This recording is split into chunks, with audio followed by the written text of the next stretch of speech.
تشنہ ذہنوں کو کتاب و سنت کی روشنی میں جواب دے کر سیراب کیا۔ بے شک حق آپ کی بستی میں ہونے والے ہر مذہبی پروگرام کی سرپرستی اور صدارت کرنے والے سنیت کے مجاہد، واہ واہ آپ کی بستی کے اور ضلع کے نائب قاضی شرع واہ حضرت سید غلام غوث صاحب قبلہ مقدس اللہ علی یہاں تشریف فرما ہے۔ بے شک کمیٹی کی جانب سے اور خانقاہ قادریہ بدایوں شریف کی جانب سے سبحان اللہ ان کی اس دینی اور ملی خدمات کا اعتراف کرتے ہوئے ان کو علم بردار سنیت کا خطاب دیا جاتا ہے اور ان کی خدمت میں ایک چھوٹا سا تحفہ پیش کیا جاتا ہے۔ ایک پھولوں کا گلدستہ ہے اور ایک شال، یہ پیکٹ یہاں بنا کر لائے ہیں۔ اور الحمدللہ آپ سب لوگ اسی طرح ان کا ساتھ دیجیے، ان کی ہمت بنیے اور ان کی قیادت میں اور ان کی سرپرستی میں اور ان کی نگرانی میں دین و سنیت کا کام کرتے رہیے۔ اللہ تبارک و تعالیٰ آپ کی ہر طرح سے حفاظت فرمائے، خوب ترقی فرمائے۔ نعرہ رسالت، نعرہ رسالت، یا غوث، غوث کا دامن، خطیب شمس ماریرا، نائب قاضی شرع بالاسور، نعرہ تکبیر، حضور سرکار ملت۔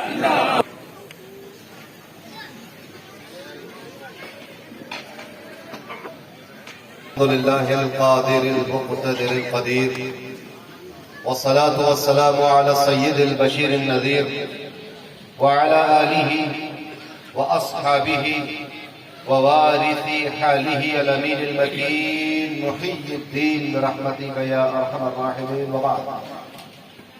اعوذ باللہ من الشیطان الرجیم، بسم اللہ الرحمن الرحیم۔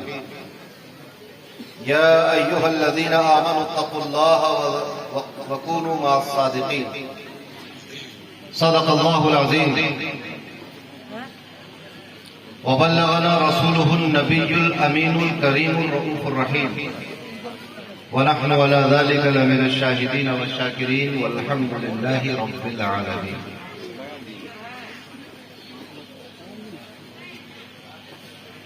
قال تبارك وتعالى مخبرا وآمرا تكريما لحق نبيه وتعظيما، إن الله وملائكته يصلون على النبي يا أيها الذين آمنوا صلوا عليه وسلموا تسليما۔ لبيك اللهم ربي وسعديك، اللهم صل وسلم وزد وبارك عليه وعلى آله وأصحابه ووارث حاله وعلى من لديه، صلاة وسلاما عليك يا رسول الله صلى الله تعالى عليه وسلم۔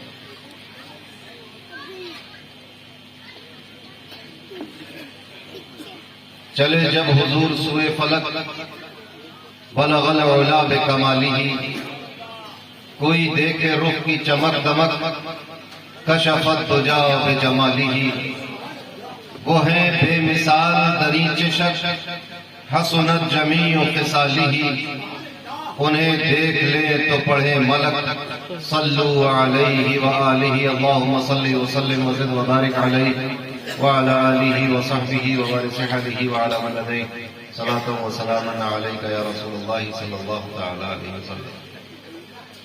سلام آپ پر، آپ کی آل پر، سلام آپ کے وارث حال پر، اللہم صلی وسلم وزد وبارک علیہ وعلى آلہ وصحبہ ووارث حالہ وعلى من لدیہ، صلاة وسلاما علیکہ یا رسول اللہ صلی اللہ تعالی علیہ وسلم۔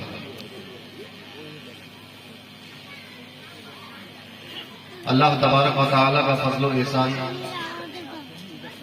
کہ اس نے ہمیں اور آپ کو اس نورانی بابرکت بامقصد محفل میں حاضر ہونے کی توفیق عطا فرمائی۔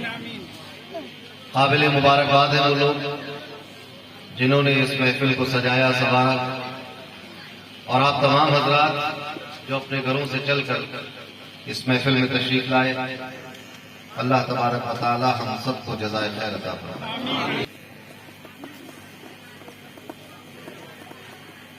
عرض کیا ہے کہ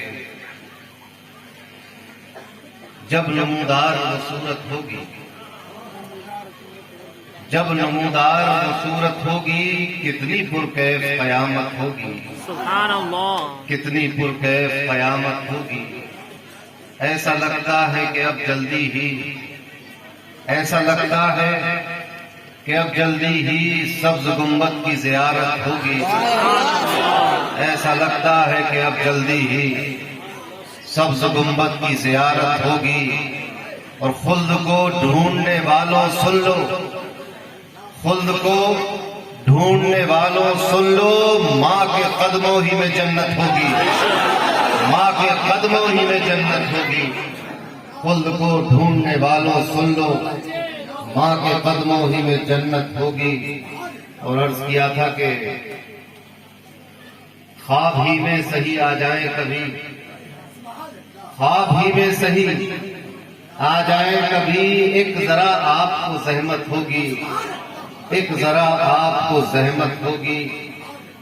اور یہ بھی شعر صحیح صاحب اس طرح کا ہو گیا، دیکھ لیجیے، جائیں گے دیر و حرم کی جانب، حالانکہ دیر جانے کا میرا کوئی ارادہ نہیں، اللہ بچائے، حرم شریف جانے کا ارادہ ہے انشاءاللہ، مگر شاعری کی زبان میں سبق ہمارے، جائیں گے دیر و حرم کی جانب، جب ہمیں یار سے فرصت ہوگی، جب ہمیں یار سے فرصت ہوگی۔ اور کیا چلے جاؤ، میرا سرمایہ ہے یادیں ان کی، میرا سرمایہ ہے یادیں ان کی، اس سے بڑھ کر کوئی دولت ہوگی، اس سے بڑھ کر کوئی دولت ہوگی۔ اور کیا چلے جاؤ گے میرے دل سے، کیا چلے جاؤ گے میرے دل سے، کیا کبھی تم سے یہ ہجرت ہوگی، کیا کبھی تم سے یہ ہجرت ہوگی؟ کیا چلے جاؤ گے میرے دل سے، کیا کبھی تم سے یہ ہجرت ہوگی؟ جب نمودار وہ صورت ہوگی، کتنی پرکیف قیامت ہوگی۔ جس کو بغداد میں مل جائے زمین، جس کو بغداد میں مل جائے زمین، جائے زمین، اس کے دل میں کوئی حسرت ہوگی، اس کے دل میں کوئی حسرت ہوگی۔ جب نمودار وہ صورت ہوگی، کتنی پرکیف قیامت ہوگی۔ واہ واہ اور چند شعر منقبت کی بھی سماعت کر عرض کیا ہے کہ واہ کیا رتبہ میرے غوث ہے اونچا تیرا، واہ کیا رتبہ میرے غوث ہے اونچا تیرا، بے گماں چرخ ولایت پہ ہے جھنڈا تیرا، بے گماں چرخ ولایت پہ ہے جھنڈا تیرا۔ اور تو ہے وہ کعبہ آفتاب کہ سارے آفتاب، تو ہے وہ کعبہ آفتاب کہ سارے آفتاب کرتے رہتے ہیں طواف در والا تیرا، کرتے رہتے ہیں طواف در والا تیرا۔ اور تو ہے وہ شاہ کہ ہر شاہ ہے منتا تیرا، تو ہے وہ شاہ کہ ہر شاہ ہے منتا تیرا، تو ہے وہ پیر کہ ہر پیر ہے چیلا تیرا، تو ہے وہ پیر۔ اللہ اکبر۔ یار شاہ بدخا نے چٹایا ہے تجھے اپنا لعاب، شاہ بدخا نے چٹایا ہے تجھے اپنا لعاب، ساری دنیا میں سنا جاتا ہے خطبہ تیرا، ساری دنیا میں سنا جاتا ہے خطبہ تیرا۔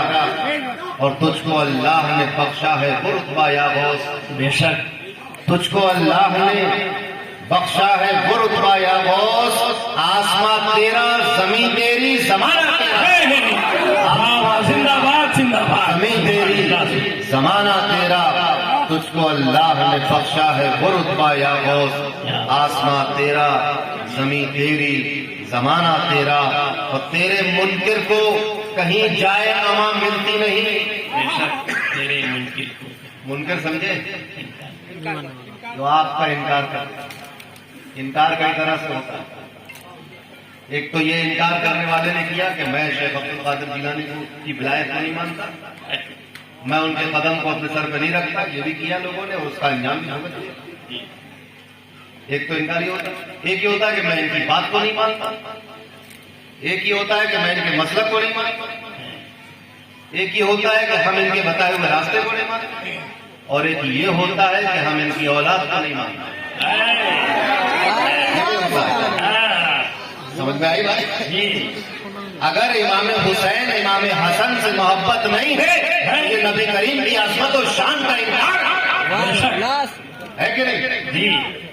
اگر حضرت فاطمہ سے محبت نہیں ہے تو یہ نبی کی عظمت و شان کا انکار، کہ اگر ان کی شان کا اقرار ہوگا تو ان کی اولاد سے محبت ہوگی۔ اگر سیدنا صدیق اکبر اور فاروق اعظم اور عثمان غنی اور مولا علی سے محبت نہیں ہے تو یہ رسول اللہ کی عظمت و شان کا انکار ہے، کہ اگر ان کی عظمت کا اقرار ہوگا تو ان کے صحابہ اور خلفاء سے محبت ہوگی۔ بے شک حق ہے۔ واہ سبحان اللہ سبحان اللہ۔ تو تیرے منکر کو کہیں جائے اما ملتی نہیں۔ کوئی یہ سوچتا ہو کہ میں بنگال میں چھپ جاؤں گا، کوئی یہ سمجھتا ہو کہ میں امریکہ میں چھپ جاؤں گا، کوئی یہ سمجھتا ہے کہ میں مکہ مدینے میں چھپ جاؤں گا، کوئی یہ سمجھتا ہے کہ میں کسی دوسرے ولی کے دامن میں چھپ جاؤں گا، تو سن لیجئے کہ تیرے منکر کو کہیں جائے اما ملتی نہیں۔ قدس و بغداد تیرا، مکہ مدینہ تیرا، قدس و بغداد تیرا، مکہ مدینہ تیرا، بیت المقدس بھی غوث اعظم کا ہے، مکہ معظمہ بھی غوث اعظم کا ہے، مدینہ منورہ بھی غوث اعظم کا ہے، اور بغداد مولا بھی غوث اعظم کا ہے۔ اللہ اکبر یا محمد رسول واہ واہ۔ اور یہ سرزمین تو سرکار کی سرزمین ہے، بے شک غوث اعظم کے شہزادوں کی سرزمین ہے، جنہوں نے سرکار ملت کو دیکھا ہے، جن آنکھوں نے ان کی زیارت کی ہے، اپنے دل پر ہاتھ رکھ کے بتا کہ مولا علی کی شجاعت، امام حسن مجتبیٰ کا جمال اور غوث اعظم کی کرامت اگر کسی پیکر میں سمٹ جائے تو اس کو سرکار نہیں کہا جائے۔ نعرہ تکبیر، نعرہ رسالت، مسلک اہل سنت، حضور سرکار ملت، خطیب شمس بارہ، صلاۃ و اسلام کانفرنس، سبحان اللہ سبحان اللہ۔ واہ واہ۔ جو چاہو چلائے، ہم نے کتابوں میں غوث اعظم رضی اللہ تعالیٰ عنہ کے بارے میں پڑھا تھا، ان کے شہزادے کی صورت میں بدرک کی سرزمین پر دیکھے گئے۔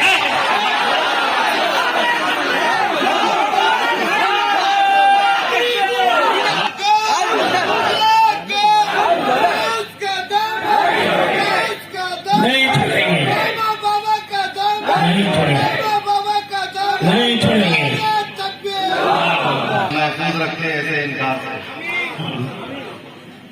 غربا پروری، مالداروں سے نذرانہ لینا تو بہت آسان ہے، جی مگر غریب کو سینے سے لگانا مشکل کام ہوتا ہے۔ آپ نے سنا ہوگا غوث اعظم کا لنگر ہر کسی کے لیے ہر وقت کھلا رہتا ہے۔ سرکار ملت کے یہاں دیکھا آپ نے، جی کوئی بھوکا نہیں لوٹا وہاں سے۔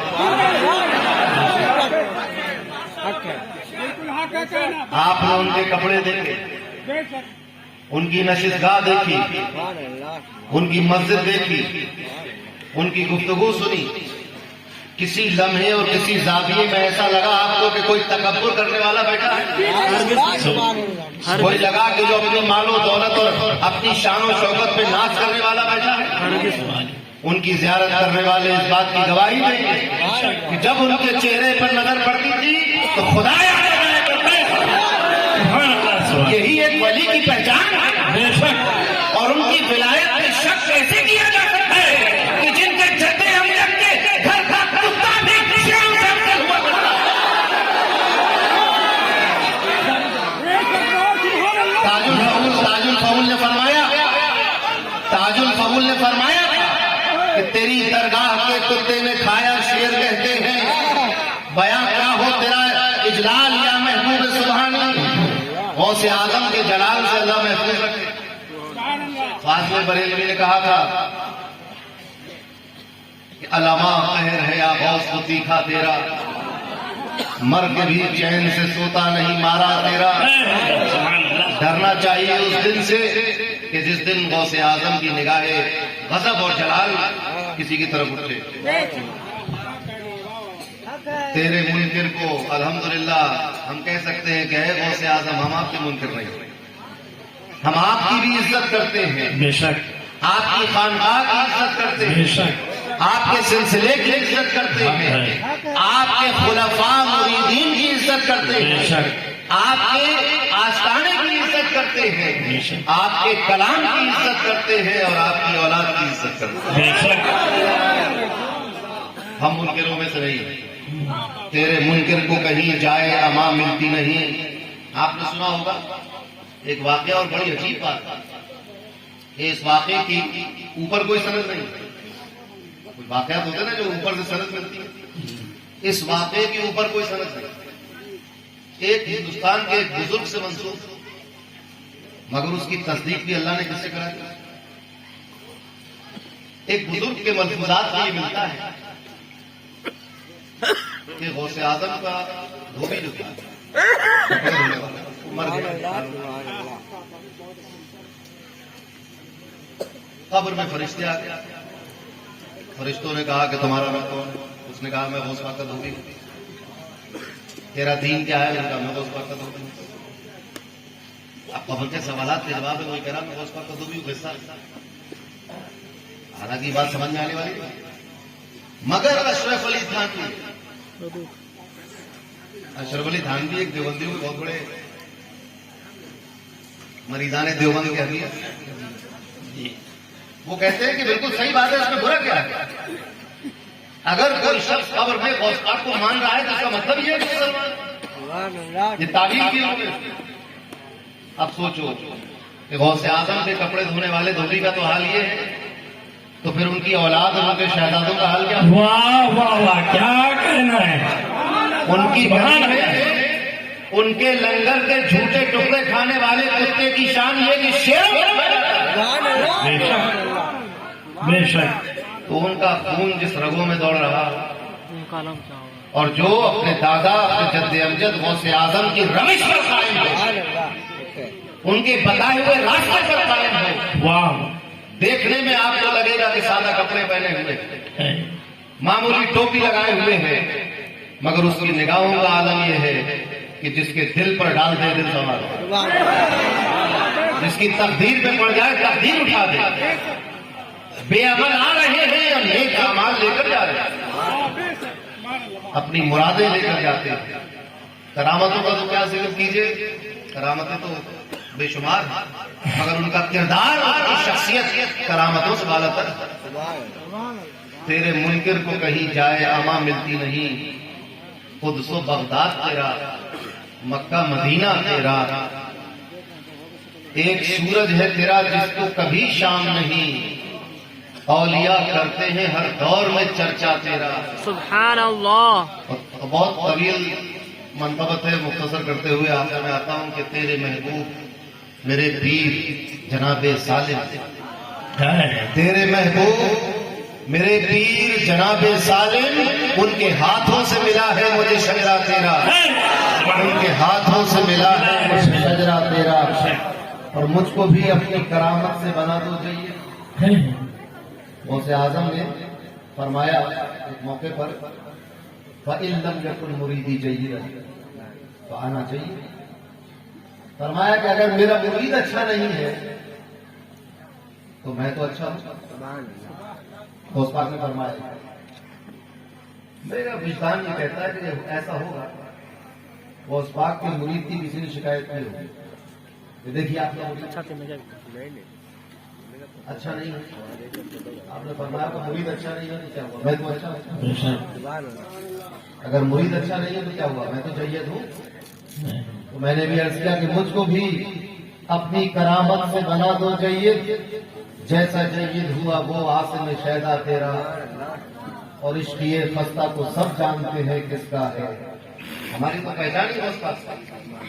شہید بغداد نے کہا تھا کہ غوث اعظم کی غلامی عاصم، اپنی پہچان ہے کیا ہونا ہے، اپنی پہچان ہے کیا ہونا ہے. ہماری تو پہچان ہی، ہماری تو شناخت یہ ہے کہ ہم غوث اعظم کے مرید ہیں، ان کے غلام ہیں. اس لیے خستہ کو سب جانتے ہیں کس کا ہے، میرے آقا میرے مولا میرے داتا تیرا۔ اللہم صلی وسلم وبارک علیہ وعلی آلہ وصحبہ وسلم۔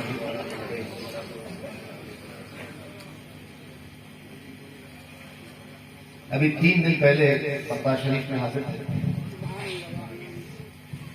مولانا سید وسیم صاحب بھی ہمارے ساتھ ہیں۔ وہاں سے پھر 1 تاریخ کو ہندوستان آئے اور 3 کو یہاں آئے۔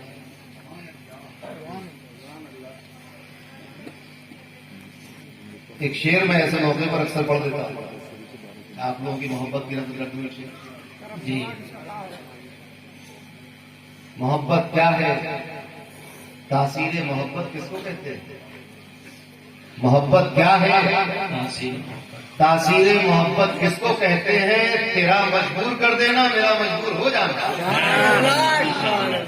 تیرا مجبور کر دینا میرا مجبور ہو جانا۔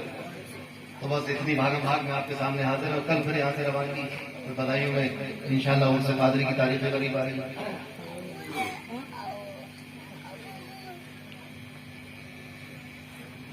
اللہ تبارک و تعالی نے قرآن مجید میں ارشاد فرمایا، اے ایمان والو اللہ کا تقوی اختیار کرو اور سچوں کے ساتھ رہو۔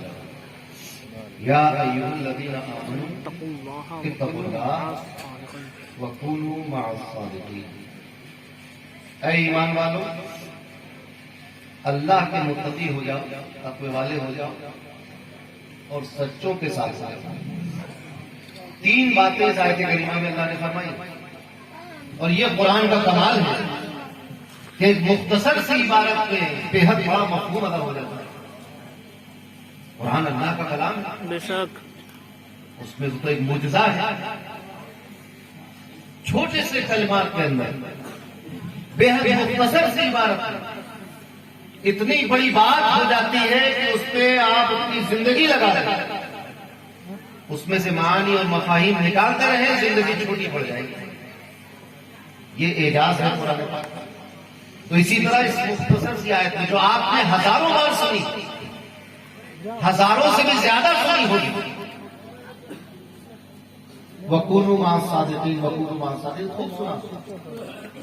اگر قیامت تک اس کی تشریحات ہوتی رہیں گی، معانی نکلتے رہیں گے، زندگی کم ہو جائے گی، اس کے معانی اور مفاہیم میں کمی نہیں آئے گی، اس کی برکت میں کمی نہیں آئے گی، اس کی فیضان میں کمی نہیں آئے گی۔ تو انہی 3 باتوں پر کچھ عرض کروں گا۔ آپ لوگ بھی بہت دیر سے بیٹھے سن رہے ہو، اس کے بعد ہمارے فاضل نوجوان مولانا سید وسیم قادری اطہری مدد اللہ العالی کی تقریر آپ کو سننی ہے۔ نوجوان ہے، میں تو اپنے بڑھاپے کی طرف آ گیا۔ سید صاحب ماشاءاللہ جوان ہے، ابھی ان کا علم بھی جوان ہے، ابھی تازہ جامعہ ازہر سے فارغ ہو کر ہے، شہید بغداد کے شاگرد رشید بھی ہیں، بہترین عربی کے ادیب ہیں، زبان و بیان کا قدرت حاصل ہے، نہ جانے ہزاروں احادیث جو ہے وہ ان کے زبان پر رہتی ہیں، عربی عبارتیں اس طرح پڑھتے ہیں کہ جس طرح لوگ ابھی شعر پڑھ لیتے ہیں اپنا۔ تو تقریر و خطاب اتنا سنیے گا، میں کچھ دیر کے لیے آپ کے سامنے ہوں، برداشت کیجیے۔ تو اللہ تبارک و تعالیٰ نے 3 چیزیں بالترتیب ارشاد فرمائی، ایمان والے یعنی ایمان، پھر تقویٰ، پھر سچوں کا ساتھ۔ تھوڑا سا آپ لوگ بھی چاہیے، چائے بھی پی رہے ہیں اور چائے پیجیے اور سو بھی جائے، تو چائے کے ساتھ یا تو چائے نہ پیے یا سوئے مت، دونوں میں سے ایک بات رہے۔ اور چائے چلے تو پھر آگے والوں کو بھی دیجیے، پیچھے سے بیٹھ کے اپنے آگے والوں سے جو کیا۔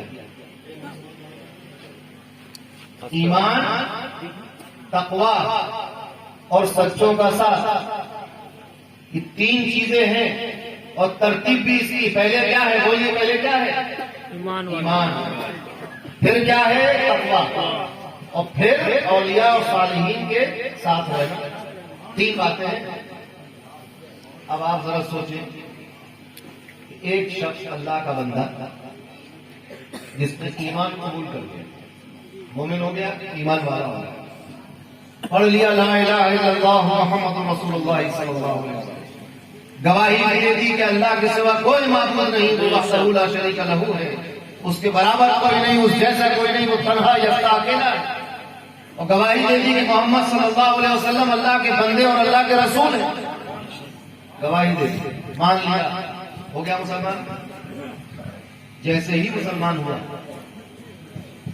اس کو مسئلہ بتایا گیا کہ بھائی مسلمان ہوا، اب 5 وقت کی نماز پڑھیں، روزے رکھنے ہیں رمضان، صاحب نصاب ہو جاؤ تو زکات دینی، حج کے سفر کی استطاعت ہو تو حج بھی کرنا ہے، دیگر سارا احکامات بتا دیا، اس نے پورا اسلام اور دین مان لیا۔ اب وہ ایمان والا بھی ہے، نمازی بھی ہے، پرہیزگار بھی ہے، روزے دار بھی ہے، حاجی بھی ہے، زکات بھی دیتا ہے، صدقہ بھی کرتا ہے، نرمی سے پیش بھی آتا ہے، بہت اچھے اخلاق و کردار کا، اب کیا ضرورت تھی کسی کی؟ غوث اعظم فرماتے ہیں کہ شریعت کے ظاہری احکامات کی پابندی کر لینا ہی تقویٰ ہے۔ جو شخص شریعت کے احکامات، ظاہری احکامات کی پابندی کر لیتا ہے وہی اہل تقویٰ میں سے ہوتا ہے، وہی متقی کہلاتا ہے، وہی اللہ کا پرہیزگار بندہ ہوتا ہے، وہی اللہ کا دوست ہوتا ہے، وہی اللہ سے قریب ہوتا ہے۔ تو جب یہ سب کچھ ہو ہی گیا تھا، ایمان حاصل ہو گیا تھا، تقویٰ حاصل کر لیا تھا، اب وَكُونُوا مَعَ الصَّادِقِينَ کی ضرورت کیا تھی؟ سب کچھ تو ہو ہی گیا۔ ایک انسان کی زندگی میں یہی تو چیزیں ہیں، میں ایمان و عمل، ایمان حاصل کر چکے، کلمہ پڑھ چکے اور شریعت کے مطابق زندگی گزارنے لگے۔ اب وہ چیزیں جو اللہ اور اس کے رسول نے حرام کر دی ہیں اس سے دور ہو گئے، جس کو جائز اور حلال کر دیا ان کو اپنا لیا، جن سے روک دیا ان سے رک گئے، جن کاموں کی اجازت دی ان کو کرنے لگے۔ اس سے زیادہ کی کیا ضرورت ہے؟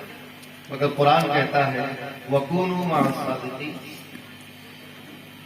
ایمان ملا اور ترکیب، اب یہ تو صحیح صاحب بتائیں گے، عربی زبان میں ان کو مہارت حاصل ہے۔ قرآن میں اللہ نے فرمایا یا ایھا الذین آمنوا اتقوا اللہ، یہاں پر اللہ تبارک و تعالیٰ نے بغیر فصل کے خطاب فرما دیا، یہ نہیں فرمایا کہ پہلے ایمان لاؤ پھر تقویٰ اختیار کرو، نہیں فرمایا، فرمایا اے ایمان والو تقویٰ اختیار کرو، وَكُونُوا مَعَ الصَّادِقِينَ، تقویٰ اختیار کر لو اور سچوں کے ساتھ ہو جاؤ۔ جو اور ہے وَكُونُوا مَعَ الصَّادِقِينَ میں جو واو لگا ہوا یہ بتا رہا ہے کہ سچوں کے ساتھ ہونا الگ چیز ہے، تقویٰ ہونا الگ چیز ہے۔ تقویٰ حاصل ہو جائے تو اس کا یہ مطلب نہیں ہے کہ آپ کو صداقت بھی حاصل ہو جائے، اس کے لیے اور محنت کرنا ہوگی۔ ایمان والوں تقویٰ اختیار کرو، اور یعنی اس کے علاوہ ایک اور شے ہے، ہم مانا نہیں ہے، مترادف نہیں ہے، ایک ہی چیز نہیں ہے، الگ الگ چیزیں ہیں۔ تقویٰ کہتے ہیں اللہ کی عبادت سے جو چیز حاصل ہو، اور وَكُونُوا مَعَ الصَّادِقِينَ یہ غیر اللہ سے حاصل ہونے والی چیز ہے، یاد رکھیں اس بات۔ جی ایمان والوں ایک چیز تو اللہ سے حاصل کرو، دوسری چیز غیر اللہ سے حاصل کرو، یہ قرآن کہہ رہا ہے وَكُونُوا مَعَ الصَّادِقِينَ۔ اول تو یہ صادقین جمع ہے، یہ اللہ پر صادق نہیں آئے گا، تو وہ تو واحد ہے، تو کئی ہے نہیں، اور یہاں بتایا جا رہا ہے کئی سچوں کے ساتھ ہوگا، تو پتہ یہ چلا کہ تقویٰ اللہ کی بارگاہ سے حاصل ہوگا، اور وَكُونُوا مَعَ الصَّادِقِينَ پر عمل اہل اللہ کی بارگاہ سے حاصل ہوگا۔ جب تک اللہ اور اللہ کے ولی کا دامن نہ تھامو، قرآن کی نظر میں سچے مومن نہیں ہوئی۔ قرآن کس مومن کا مطالبہ کر رہا ہے؟ اللہ جیسا مومن تمہیں بنانا چاہتا ہے۔ جب تک اولیاء اور صالحین کے دروازے پر نہیں جاؤ گے وہ کیفیت پیدا نہیں ہوگی۔ تو اب یہ کہنا کہ غیر اللہ سے ہمیں کوئی لینا دینا نہیں، یہ دھوکہ ہے، جھوٹ ہے، فریب ہے، یہ قرآن کے خلاف، قرآنی منہج کے خلاف، قرآن کے اسلوب کے خلاف، قرآن کی تعلیمات کے خلاف۔ جو لوگ یہ کہتے ہیں کہ اب اللہ کے سوا کسی کی ضرورت کس چیز کی، کیا کرونا کے ماحول میں کیا کسی ڈاکٹر کے پاس نہیں گئے؟ ہے کہ نہیں ہے؟ کسی کو ڈائریا ہو جائے، کالرا ہو جائے، ملیریا ہو جائے تو کہاں جاتے ہیں؟ مسجد جاتے ہو، بلکہ اس دوران مسجد نہیں جاتے ہیں کہ بیمار تھے. ارے بھائی اس دن تو آنا چاہیے تھا. بات سمجھ میں آئی؟ پابندی سے نماز پڑھا رہے بھائی آج نہیں آیا، ارے آج میری طبیعت خراب تھی، وہ ڈاکٹر کے گیا، کمال کر دیا آپ نے. بھائی جب بیمار تھے تو اللہ کی ضرورت زیادہ تھی، کیونکہ ہر چیز اللہ ہی کے یہاں سے ملے. شفا کون دیتا ہے؟ اللہ دیتا ہے. کون دیتا ہے شفا؟ اللہ دیتا ہے شفا. تو بھائی رات دن یہ چرچا کرنا کہ غیر اللہ کے پاس نہ جاؤ یہ شرک ہے. جب خود بیمار ہوئے ایک مچھر نے ڈنگ مار دیا تو نہ ایمان رہا، نہ تقوی رہا، نہ توحید رہی، نہ چلے رہے، نہ تبلیغ نہیں، سب ختم ہو گیا. چلے گئے ڈاکٹر کے پاس دوا کھانے. آپ یہ کہیں گے کہ مولانا یہ بے وقوفی کی بات آپ کر. بھائی اللہ کے پاس ہی سے شفا ملتی ہے، مگر اس کا سبب یہ ہے کہ کوئی دوا کھانا پڑتی ہے. بات بھی مناسب ہے. علماء متکلمین نے فرمایا ہے کہ ترک الاسباب جہالت والاعتماد علیہا کفر. دوا کو استعمال کرو مگر اس پر اعتماد نہ کرو، بھروسہ اللہ پہ رکھو. اور دوا کو چھوڑ دینا یہ جہالت کی بات ہے، اور دوا پر ہی توکل کر لینا یہ کفر ہے. تو دوا کھائیں گے، امید شفا کی اللہ سے لگائیں گے. اب بات پٹری پہ آئی. ہاتھ تو پکڑیں گے ولی کا، دامن پکڑیں گے کسی ولی کا، مگر امید اللہ سے لگائیں گے. ہے یہی تعبیر؟ یہی بات کہی جاتی ہے نہیں؟ مگر فرق کیا ہے؟ فرق یہ ہے کہ دوا میں اللہ نے وہ تاثیر نہیں رکھی جو اپنے ولی کی زبان میں رکھتی. اس انجیکشن میں اللہ نے وہ تاثیر نہیں رکھی جو غوث اعظم کے ہاتھ میں رکھی ہے. کسی دوا اور جڑی بوٹی میں اللہ نے وہ صلاحیت نہیں رکھی جو سرکار ملت کی زبان میں. سبحان اللہ. وہ دواؤں میں اور کسی جڑی بوٹی میں اور کسی عرق میں اور کسی ایلوپیتھی اور ہومیوپیتھی میں وہ صلاحیت رکھی ہے، مگر ویسے نہیں رکھی کہ مردے کو ٹھوکر مار کر مردہ کھڑا ہو جائے. یہ دوائیں اسی وقت علاج کر سکتی ہیں جب تک سانس باقی ہو، مگر ولی کی ٹھوکر کا حال یہ ہے کہ جب سانسوں کا رشتہ ٹوٹ جاتا ہے، میت ہو جاتی ہے، لوگ نبھا کر دفنانے کے لیے لے جاتے ہیں تو اللہ کا ولی ٹھوکر مار کر مردہ جاتا ہے. سبحان اللہ، سبحان اللہ، اللہ اکبر، یا رسول اللہ محمد رسول اللہ. سبحان اللہ. گولی اگر بخار ٹھیک کر دیتی ہے تو شیخ عبد القادر جیلانی مردے زندہ کر دیتے کرتے کہ نہیں. اور اس بستی میں کرامتوں کو سمجھانے کے لیے بہت زیادہ دلائل کی ضرورت نہیں، کیونکہ قادری محلہ تو قادریوں کی بستی ہے. سرکار ملت اور مجاہد ملت کے دیکھنے والے یہاں موجود ہیں. معلوم ہے کہ تقدیریں کس طرح بنا جاتی ہیں. میں ابھی بغداد شریف حاضر ہوا تھا تو میں نے عرض کیا تھا کہ بخت خفتہ کو جگانے کے لیے آیا ہوں. میری قسمت سو رہی ہے، سوتی ہوئی قسمت کو جگانے کے لیے آیا ہوں، مگر یہ قسمت جاگے گی کیسے؟ بخت خفتہ کو جگانے کے لیے آیا ہوں. ایک ٹھوکر کا طلبگار ہوں شہر اللہ. ٹھوکر مار کے قسمت بدل دے. تو بات سمجھ میں آئی کہ یہ سارے معاملات غوث پاک کے ٹھوکر مارنے سے مردہ کس نے زندہ کیا؟ اللہ نے. اللہ ہی زندہ کرتا ہے. کسی ولی کے آپ کو مٹی اٹھا کر دینے سے آپ کی بیماری اور آپ کے امراض ختم ہو جاتے تو کون ختم کرتا ہے؟ اللہ ختم کرتا ہے. غریب نواز کے چھوٹے سے پیالے میں آنا ساگر کو کس نے بھر دیا؟ اللہ نے. کربلا کی سرزمین پر ان 72 نفوس قدسیہ کو طاقت کس نے عطا کی؟ اللہ نے. بے شک. ٹھیک ہے نہیں؟ بدر کے میدان میں اصحاب رسول کو یہ جذبہ کس نے کیا؟ رسول اللہ کے ہاتھ انگلی کے اشارے سے چاند ٹوٹا، کس نے توڑا؟ اللہ نے توڑا. نبی کریم کے اشارہ کرنے سے سورج پلٹ آیا، کس نے پلٹایا؟ اللہ نے پلٹایا. مگر کہا کیا جائے گا کہ یہ نبی کا معجزہ ہے. یہ کہا جائے گا غوث پاک کے ٹھوکر مارنے سے مردے اٹھے، اللہ نے اٹھائے، مگر کہا یہ جائے گا غوث پاک کی کرامت ہے. یہ کہا جائے گا.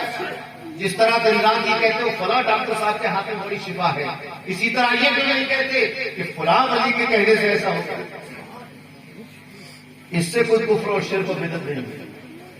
قرآن کا اصول سنتے چلے، ایمان والے سے پہلے ایمان، تقویٰ یعنی عبادتوں کی پابندی، شریعت پر مستقل پابندی کے ساتھ استقامت کے ساتھ گامزن ہونا، یہ تقویٰ ہے۔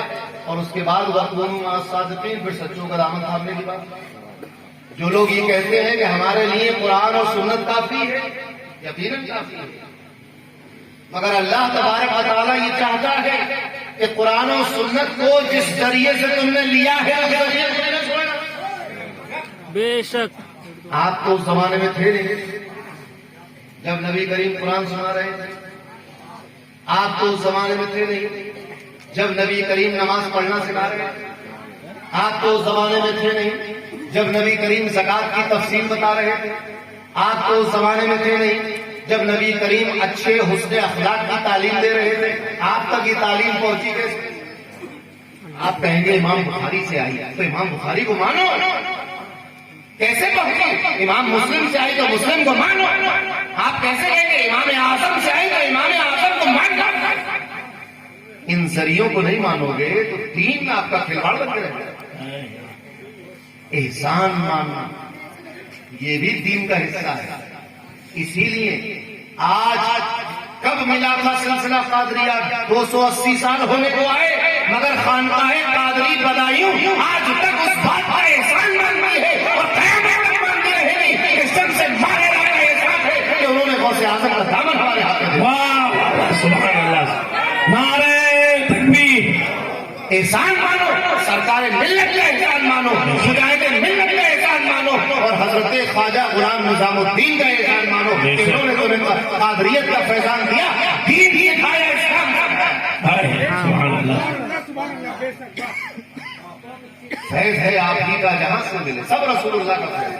بے شک، آج آپ تفریق کرتے ہیں کہ یہ مجاہد ملت کا آستانہ ہے، وہ سرکار ملت کا آستانہ، یہ بتائیے یہ آستانے الگ نہیں ہیں۔ یوں سمجھ لیجئے آپ کے اور میرے اور اس پوری بستی کے گھر میں جو لائٹ آ رہی ہے کہاں سے آ رہی ہے؟ ٹرانسفارمر سے آ رہی ہے۔ ٹرانسفارمر ہے، پورے محلے میں یکساں لائٹ، جتنی آپ کے گھر میں ہے اتنی پڑوسی کے گھر میں ہے، اتنی دوسرے والے کے گھر میں ہے۔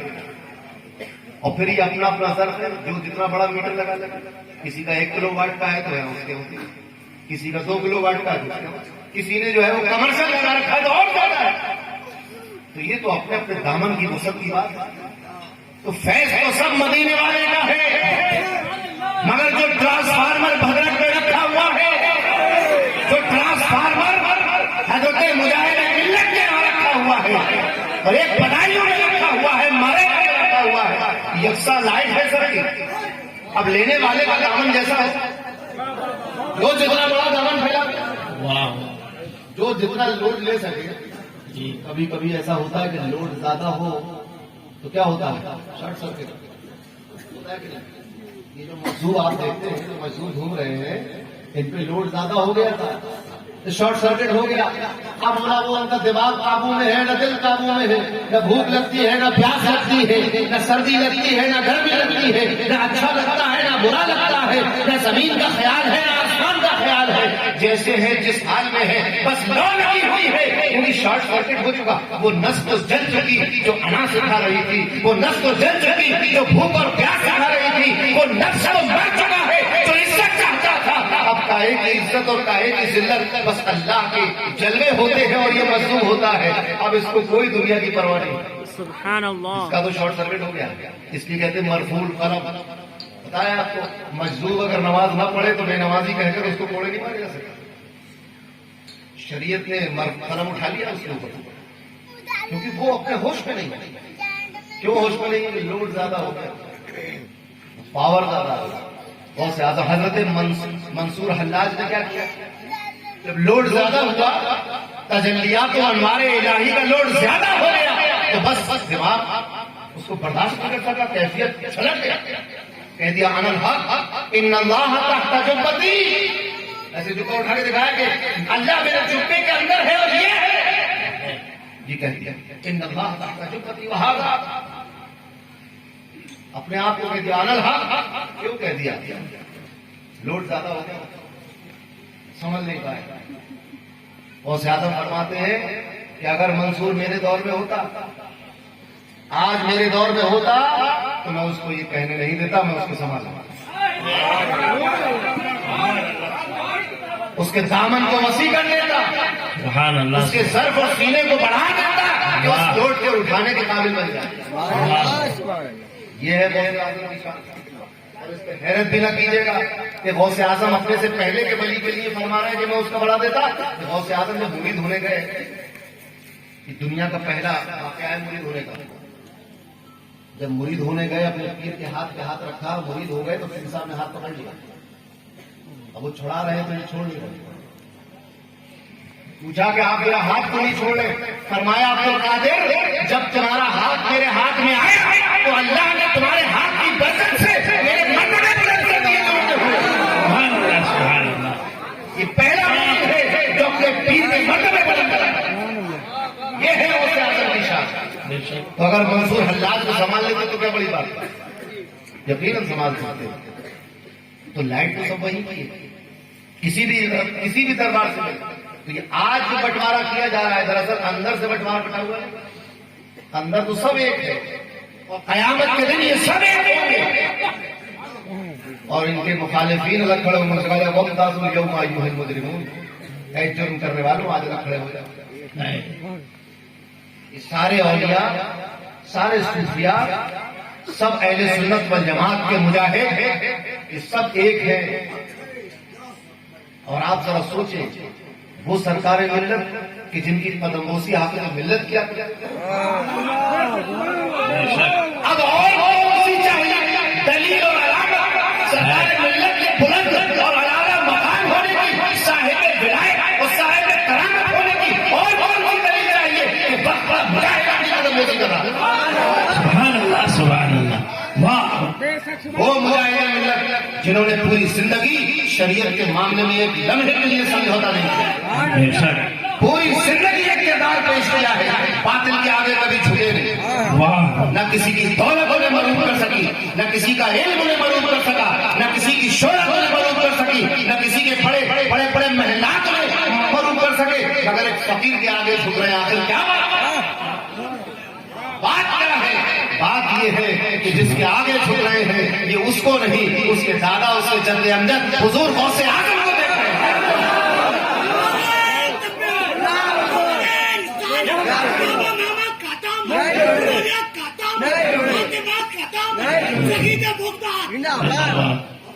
سبحان اللہ. سبحان اللہ. یہ بات ایک ہے. میں نے اپنے خانقاہ میں دیکھا کہ جب حضرت چھوٹے سرکار تشریف لاتے ہیں، میرے حضرت ان کی قدم بوسی کرتے ہیں. حالانکہ عمر میں دگنے کا فرق ہوگا، دگنے کا کم سے کم. مگر شہزادے غوث اعظم اس کو دیکھ رہے ہو جن کی نظر اور نگاہوں میں، آنکھوں میں مرض اور موتیا بند ہے، وہ اس کو دیکھے. اور جن کی آنکھوں میں اللہ نے نور دیا ہے، وہ غوث اعظم کو دیکھتا ہے.